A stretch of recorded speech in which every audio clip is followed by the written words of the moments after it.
vous, les élus des Quinois, avez-vous avalisé une telle démarche?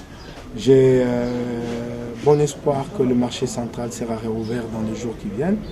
C'est un déconfinement progressif. Vous savez que par exemple les églises, elles n'ont pas encore retrouvé droit de cité. Donc nous y allons progressivement. Mais j'encourage les autorités à accélérer le processus. Il s'agit de la vie de 30 millions de Congolais. Comme je l'ai toujours dit, c'est la plus grande entreprise de la République démocratique du Congo. Le marché central emploie à lui seul 30 000 personnes. Donc il faut tenir compte de ça. Une chose est que dans l'entretemps, Ngobila a tenté de disperser les vendeurs de marché central ici et là, en créant des marchés provisoires, que moi j'appelle plutôt précaires. Et il l'a fait sans aval de l'Assemblée provinciale de Kinshasa. Et ces marchés-là, pour la plupart, sont appelés à disparaître. Je prends l'exemple du marché qui a été construit à la place de la Voie du Peuple.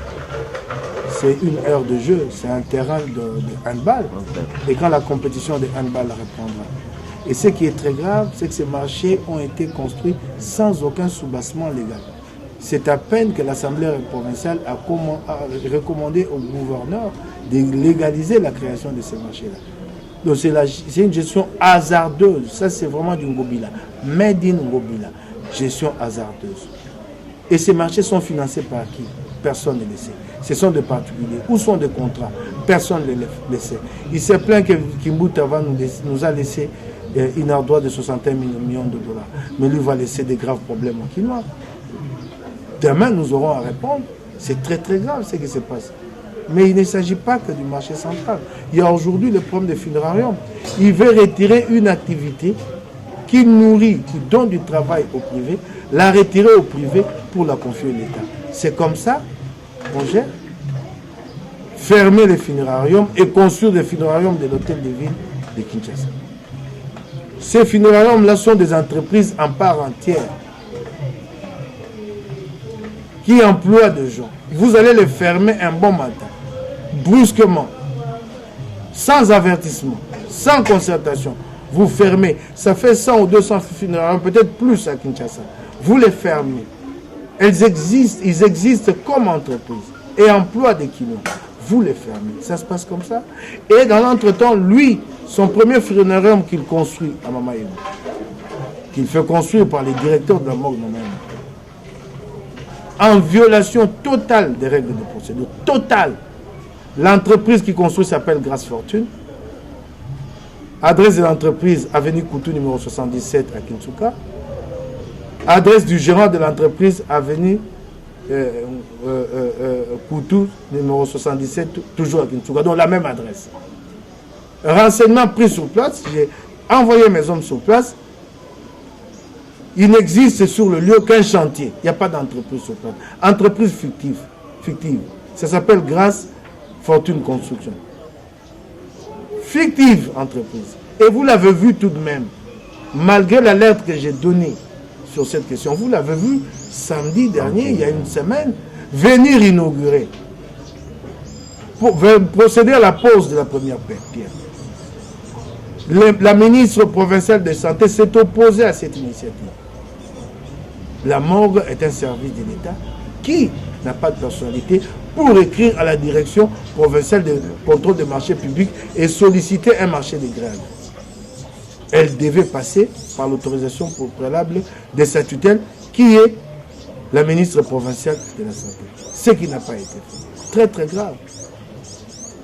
Coût du marché 92 000 dollars.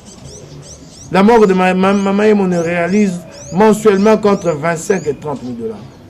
Et d'où viendra l'argent pour financer cet ouvrage-là en 1 ou 2 mois, parce que c'est à construire en urgence. D'où viendra l'argent? Ce qui arrive est tout de suite consommé quasi totalement pour la paye des agents et les quelques frais de fonctionnement. Et d'où viendra cet argent? Donc en fait, il y a un privé qui est derrière ces projets, lequel privé va être intégré là-dedans comme actionnaire. Ils vont commencer à se partager les bénéfices sur le dos des Quinois.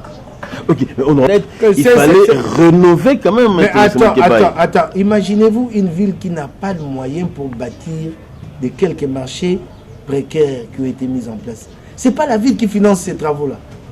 Elle n'en a pas le moyen. C'est des travaux à 10 000, à 25 000. Elle n'arrive pas. Et elle a le moyen alors de moderniser le marché central de Kinshasa. C'est un gros mensonge. Il se cache derrière un autre projet avec des privés des Nigérians pour construire un centre commercial. On dit oui à ces projets-là. Mais le problème, c'est qu'on veut réaliser ces projets-là sans passer par la procédure ordinaire des passations de marché. Parce qu'il y a des gens qui ont empoché de rétrocommission. Il y a des gens qui vont avoir des participations dans ces contrats-là. C'est cela, les problèmes. Une ville qui peine déjà à financer, voyez-vous, ici au niveau du rail. Ça s'appelle rail, ici c'est à Lingouala. 24, pas loin de Schengen. Il y a un marché. Un petit marché en construction. Ça dure depuis un mois. C'est quelques morceaux de bois. C'est de Kalembele est presque fini. Financé par un privé, tu les sais? Financé par un privé. On a demandé le contrat entre le privé et la bourgmestre de Lingouala. Elle ne l'a pas exhibé. Elle prétend qu'elle était suspendue et qu'elle vient à peine de reprendre ses fonctions et que comme les travaux sont encore en cours, elle n'a pas encore demandé rapport à son intérimaire, qui est en fait son adjoint. C'est illogique. Vous arrivez, vous procédez à la remise reprise, on vous donne toute la situation. C'est financé par un privé. Et il y a un conflit autour de ces financements. Et qu'est-ce qui a été fait? Les privés qui ont mis la main à la poche, on leur a donné de gros espaces dans ce marché, au détriment des autres. Donc c'est maintenant un Congo censitaire. C'est quand tu as, et quand tu n'as pas, tu n'as rien. Il y a des gens qui ont pris la moitié des espaces dans ces marchés-là. Hein? Il y en a un autre là-bas, Didier Lola. C'est ça, Lola.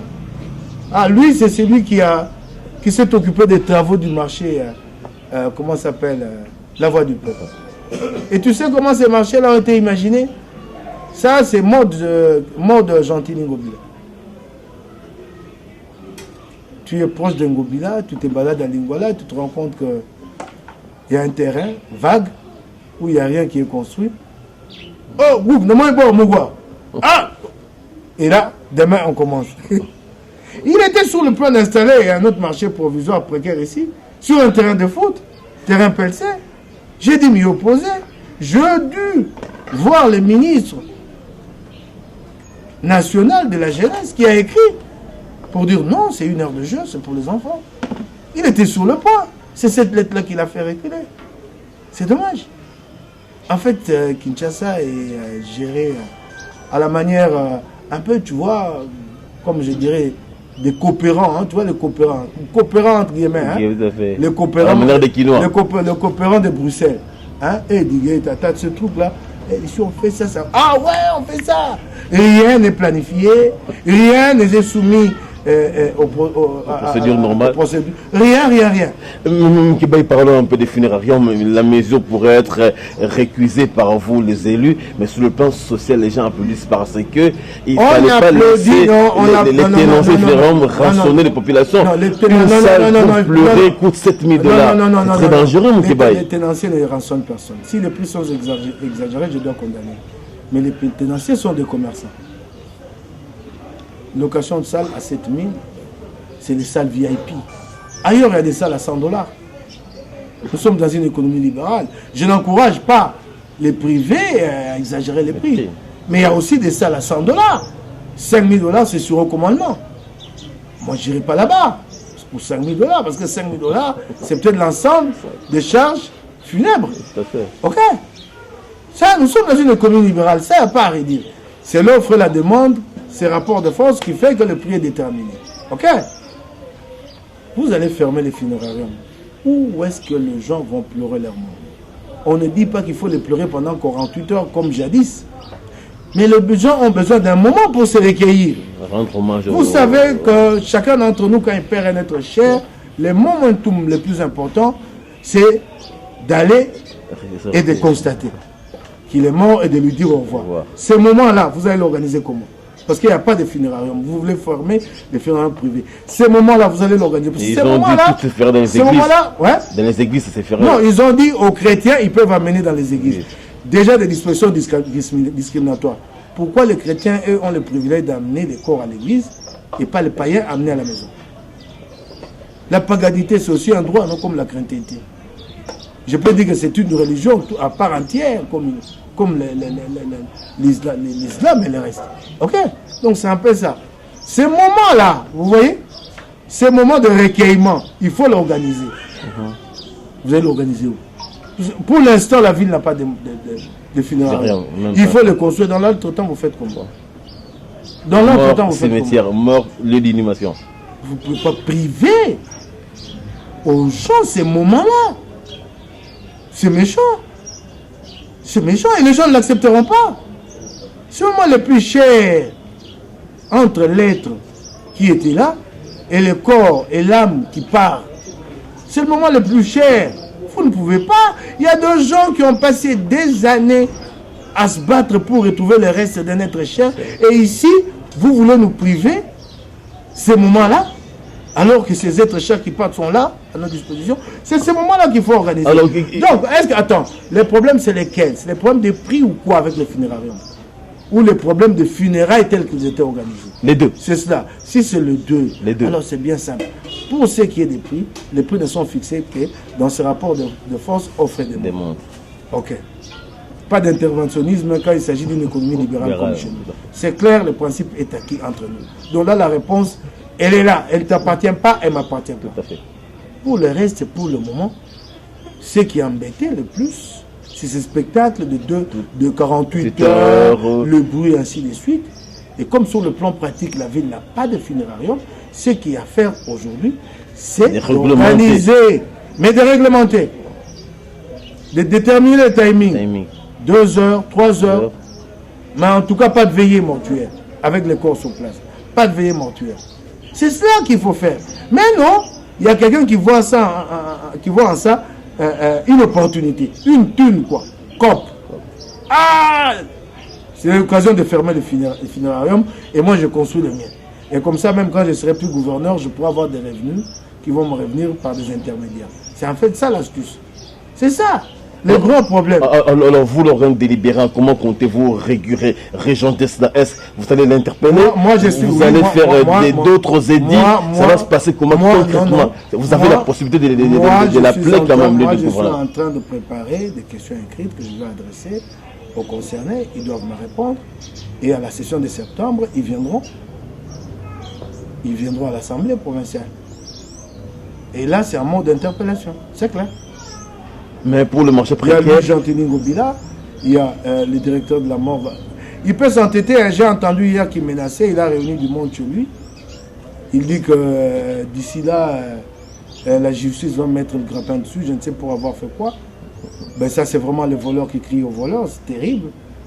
Et à lui, il va répondre. Il y a le directeur de la direction provinciale de contrôle des marchés publics. Ouais, il devra répondre, ça c'est clair. Ils répondront. En septembre, ils répondront. Ce n'est pas normal. Et j'ai dit, y compris lui, le gouverneur, ils répondront. Toutes ces lettres-là qui sont échangées entre la morgue de Mama Yemo et la direction provinciale de contrôle du marché, ces lettres-là, Ngobila les reçoit, le gouverneur Ngobila les reçoit en ampliation. Toutes ces lettres dont ils sont informés, il est informé et il espère. Sinon, il bénit même. Parce que de descendre pour procéder à la pose de la première pierre, il bénit, il encourage. Quand il descend pour poser cette pierre-là, mais c'est la veille que la ministre provinciale de la Santé s'est opposée à cette initiative. Vous laissez en Ngobila la ville, ce qui va arriver, ça je vous dis pire que Soukimbuta. Je vous remercie, honorable. Merci beaucoup.